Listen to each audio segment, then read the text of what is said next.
Welcome to my YouTube channel Tonmas Blog. আৰু আজি ৰাস পূৰ্ণিমা সকলোলৈকে ৰাসৰ শুভেচ্ছা জনালো।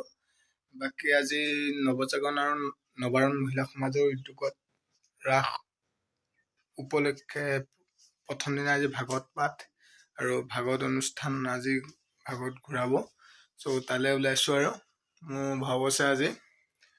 বাকি বলক আজি ফাৰ্ষ্ট আমি ভাগৱত ভৱনৰ দৃশ্যটো চাই লওঁ।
আৰু মৰিপতি কৃষ্টি সমাজৰ সহযোগত দ্বিতীয় বৰ্ষৰ শ্ৰী কৃষ্ণৰ পূৰ্ণাংগ ৰাসলীলা আমাৰ ভাগৱত ভৱনৰ কাৰ্যসূচী ইতিমধ্যে আৰম্ভ হৈছে।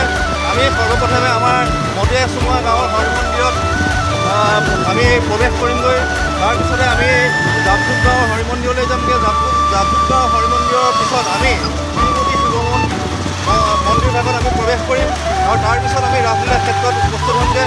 আৰু আমাৰ ৰাস উদযাপন হোৱাৰ ক্ষেত্ৰত আৰু যি ৰাইজে সহযোগিতা আগবঢ়াইছে সকলোকে আমি ধন্যবাদ আৰু কৃতজ্ঞতা জনাইছোঁ। আজি নিশাৰ ভাগলৈ আমি যোগ বৰুৱা মজলীয়া বিদ্যালয়ৰ ৰাসলীলা স্থলীত আমি অনন্ত সজ্জাৰ পৰা আৰম্ভ কৰি মহাৰাসলৈকে শ্ৰী কৃষ্ণৰ পূৰ্ণাংগ ৰাসলীলা ভাগ আমি মঞ্চায়ন কৰিম সম্পূৰ্ণ বিনামূলীয়াকৈ টিকটবিহীনভাৱে এই ৰাসভাগ আপোনালোকে উপভোগ কৰিব পাৰিব।